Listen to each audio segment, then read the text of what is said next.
coming from that topic, let's go ahead and talk about some hip hop news. First thing we have up on the list is Four Bats, an industry plant. Four Bats is a newer artist that has come out, popped out on the scene. I think TikTok has really made him popular in terms of like getting his sound out there. Yep. I heard he got really popular like last year in December, but you know he has that one song. I think it's Data at 8 or something like that, or Night at 8. The Data at 8. Yeah, and recently Drake hopped on the remix of that. He only has 3 songs on Spotify, and I believe he has over 10 million monthly listeners. Yeah, on Spotify. And a lot of people are buzzing now within, you know, hip hop spaces or music spaces on Twitter, asking if he's an industry plant.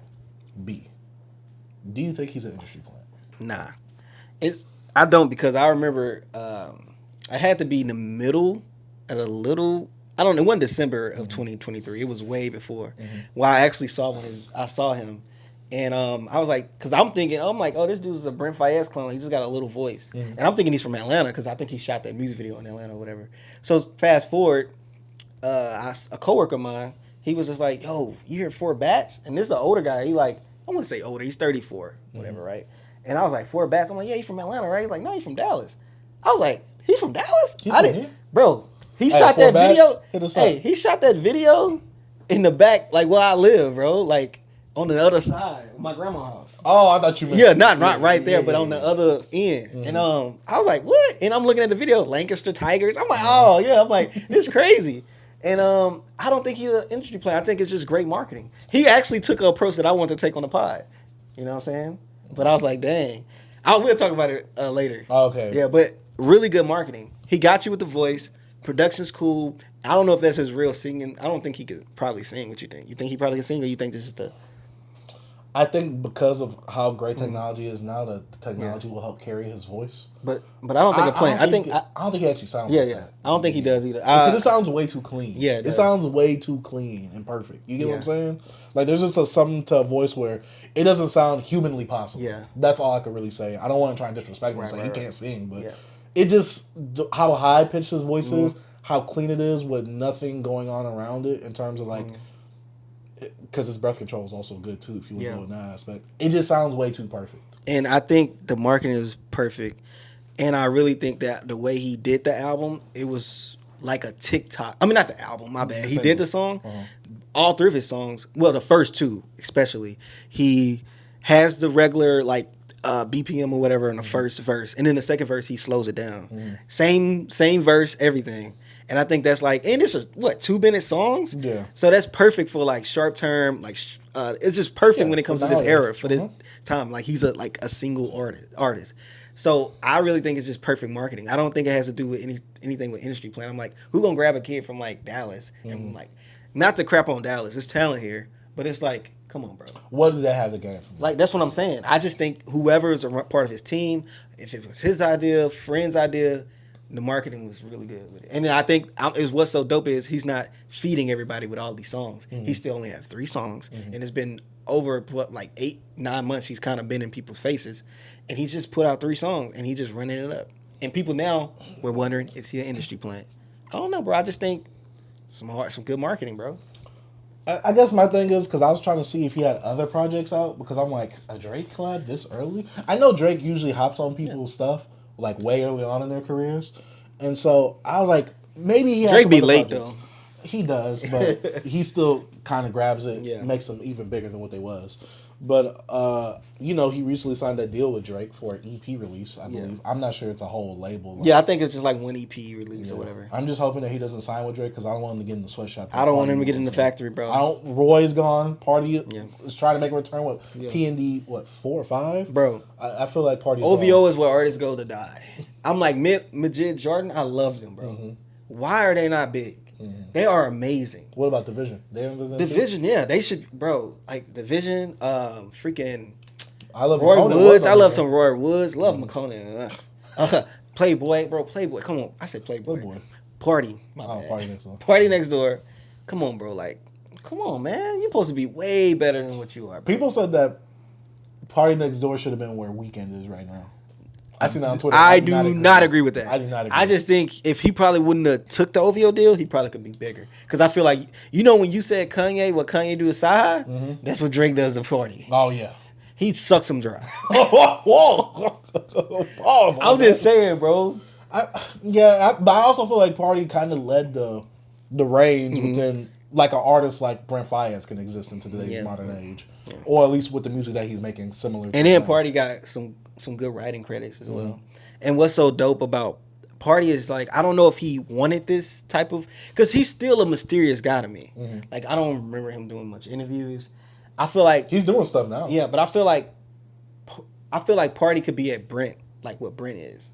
I feel like face wise, like I feel like Brent is at a spot that Party didn't get. I feel like Party was supposed to be there, but I think Brent to me has more of an appeal, mainstreamish appeal, because I feel like with Party's, especially his further albums since Party Next Door 2 and up, I feel like because of his more, I don't want to say darker, but because of the tones of his songs, I feel like they wouldn't fit radio. Radio songs. A good amount of them wouldn't. But I feel like I think because of TikTok now, it worked better because he got re-popular again with Her Way on TikTok because it was making a dance. And then you got to understand like some of the songs he wrote, like they're radio hits. Yeah. Oh, no. His pen game is that's why I think. But it's his music itself. I know because he does that darker tone, like, you can do the West Side District. Yeah, West District. Like West District. Like that song, I love that song, but you can never like hear that on radio. I think Party Next Door 1 is his most accessible mainstream appeal. And one thing about Party, I don't know. Even though I love the Colors, what was that? Colors EP? The second one with the black and gold. I think it was Colors too. I love that EP, but I just hated the little thug thing he was doing. Remember that when he started? He was trying to rap like Thug. Yeah, when he started. Oh man, and he did it on Pete with Party Next Door 3, right? Mobile. He was doing it on that a little bit. Was it Mobile or it was the 7 Days album? He was doing it whenever it was. Yeah, and I don't like it. I was like, yeah, stop. Come on, I thought he had a Young Thug feature, bro. I was like, bro, get a Thug on here? I think he had Thug on that album. I'm talking about that. Now on the EP, no, bro, that was him. He had a feature on there somewhere. I forgot who it was. I don't know. I think it was just him, bro. But yeah, I was like that. I was like, Thug is influential. Some of that stuff worked for other artists back then, but no, I don't want you to recreate what Thug was doing. So overall, what do you think he's for best industry plan or what? But I think it's so hard to say industry plant nowadays because it's like that video of him singing in the hood on the mic, that's blown up. Like that's way too hard to like dictate whether he's an industry plant or not. Drake, he's the vulture that swoops in and takes somebody basically. It all is according to plan for Drake when it comes to him getting a younger artist in their younger heyday in terms of them actually making a career. But I just think because of TikTok and the way that TikTok can help with marketing like it has with the podcast, or just how it has with a lot of artists in general, it puts a lot more eyes on a lot more people that wouldn't have got that recognition before, especially with radio dying now. So what do you think about dang girl, I just lost my thought. Let me see if I can grab it back real quick. If you have something to say, I had a good question, bro. But I think with Forbats, because of how TikTok is and him not being signed to Universal, because Universal did take a lot of music off of TikTok, so people can't really make sounds to it. The fact that he could go on there, promote his own thing, not really have a marketing budget behind him besides maybe boost the actual video itself. Once it starts hitting a whole bunch of views or For You pages, once a whole bunch of people start commenting, interacting with it, you're good on TikTok, because that sometimes translates to music, because if something's catchy enough, people will go to the Spotify version. I'm not saying that they'll be long-lasting listeners, but the conversion is going to be there no matter what. Okay, if you think, I think I got it. Do you think if we find out that he has some type of connection to the industry, what you think? Because that also can be a big part. Because that's usually where industry plans come from. They either have like somebody they know that's executive. Someone said that he does have a connection in the industry. Someone that he knows or his manager worked for somewhere else in the industry. Worked as a talent lead or something like that. I'm butchering it a lot, but someone was basically saying but if they get that, that's where that marketing comes from. Because I didn't really do much research about who is part of his team. So I'm not saying this makes you an industry plan. Yeah, I'm not saying you're an industry plan, but usually when you find someone that has some type of connection in the industry, sometimes they kind of lead back to some, you know what I mean? It's like it's like you left a little ink there in your pen, you know what I'm saying? But I'm just saying, bro.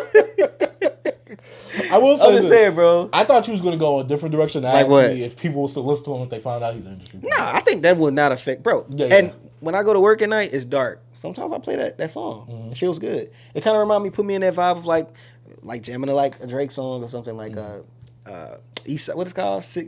What's the Six East?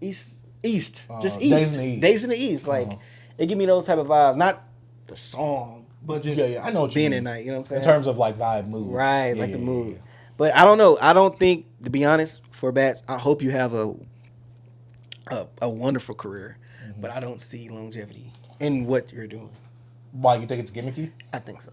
I don't think because of the voice. Yes, and also the only thing that really got us is like this kid comes up. You think it's like he finna trap like a trap rabbit. I think that marketing of like then that voice comes. It was very misleading. Like, the voice itself. Oh, okay, I got it. Yeah, okay. So I see where you're going at. Yeah.